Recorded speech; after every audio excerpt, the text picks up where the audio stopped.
The dance of connection, unveiling our inner blueprints.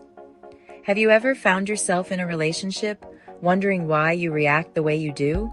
Perhaps you feel an insatiable need for reassurance, or find yourself pulling away when your partner wants to get closer. Craving intimacy one moment, pushing it away the next.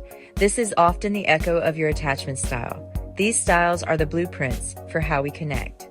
An internal operating system for relationships installed early during our childhood. Think of these as invisible choreographies that dictate our steps, shaping expectations, shaping fears, shaping our deepest desires for connection and freedom. Let's look at the 4 choreographies, the 4 styles of attachment. Psychologists identify 4 primary styles. If the style is secure, they are comfortable with intimacy and independence. Their trust needs will be met and ebb and flow with calm. If the style is anxious, they crave closeness, worry about distance, seek reassurance. If the style is avoidant, they prize independence, feel crowded by too much closeness. If the style is disorganized, they want intimacy and fear it, leading to mixed signals. Confusing chaos. Understanding your style is a compass for modern love. And maybe learning or rewriting our own new song. The echoes of childhood, where our dances begin. Our blueprints form with primary caregivers. A child's brain is wired for connection. When the connection is good enough, caregiving builds security. The lesson learned. When I need, someone shows up. The world is safe. I am worthy of love. Anxious styles arise from inconsistency. As a result, the child amplifies distress. They cry louder, cling more, and stay vigilant. Avoidance styles follow dismissive or rejecting responses. They suppress emotion and become prematurely self-reliant. Disorganized styles emerge when safety and fear come from the same source. An impossible paradox: how to flee toward comfort that also frightens. When coping and learning about attachment styles, no single strategy works. The system fragments. These patterns we develop over our lifetime were survival strategies, not flaws.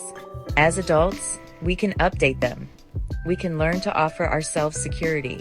We transform how we show up, more resilient, honest, and fulfilled. Looking inward is a compass that returns choice to us. Our attachment style is not a sentence, it's an invitation to learn a new song. A better song. Your song. Attachment doesn't just guide love, it sculpts personality. When the style is secure, you have a positive view of self and others, resilient under stress, open, dependable, empathic. When the style is anxious, your self-worth tied to reassurance, including highs, lows, rumination. When the style is avoidant, you have independence, competence, logic, and control over emotion. Strength outside, quiet loneliness underneath. When the style is disorganized, you have internal conflict, unstable self-image and trust, great sensitivity and creativity, shadowed by turmoil. When the style is secure, one requires the ability to express their needs, to be heard, and then repair feels possible. Resilient. They apologize, forgive, and accept repair attempts. When the style is anxious, it feels like riding a roller coaster. One feels ecstatic when close, panicked at distance. Behaviors seek a response, literally any response. When the style is avoidant, one feels cornered. One must create space to regain safety. It often leads to disconnection at work, hobbies, and even shutdown to manage the strong, overwhelming feelings.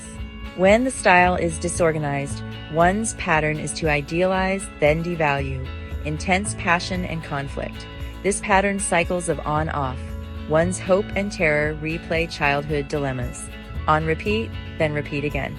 When looking at attachment styles, either our own or someone we know, the goal isn't blame, it's to gain clarity, to seek understanding. Clarity lets us choose differently, together, and within ourselves. Self-awareness is the non-negotiable first step. Let's look at an example. When plans you make don't go as planned, what's your gut response? Annoyed but steady, possibly secure. Rising panic, possibly anxious. Relief at alone time, possibly avoidant. A confusing blend, possibly disorganized. When dealing with conflict, Do you state needs and listen? Possibly secure? Criticizing and protesting? Possibly anxious. Shutting down or leaving? Possibly avoidant. Self-sabotage before you're hurt? Possibly disorganized. When assessing for attachment styles, notice your pull between independence and intimacy. Ask trusted people for feedback. Gather clues, the obvious honest cues about reactions and interactions. Neuroplasticity means change is always possible. Honestly review your reactions. Name the urge, then create a gap, a pause, between impulse and action. It's okay to pause for self-reflection. Communicate clearly and vulnerably. For example, I feel a little disconnected and would love to hear from you when you have a moment. Pausing allows the practice of leaning in or soothing first before you speak. It helps to make sure to build secure bases in friendships, develop routines, and make time for self-compassion. Please like, follow, and subscribe for more insightful and random content. Have a great day, everyone. Stay safe out there.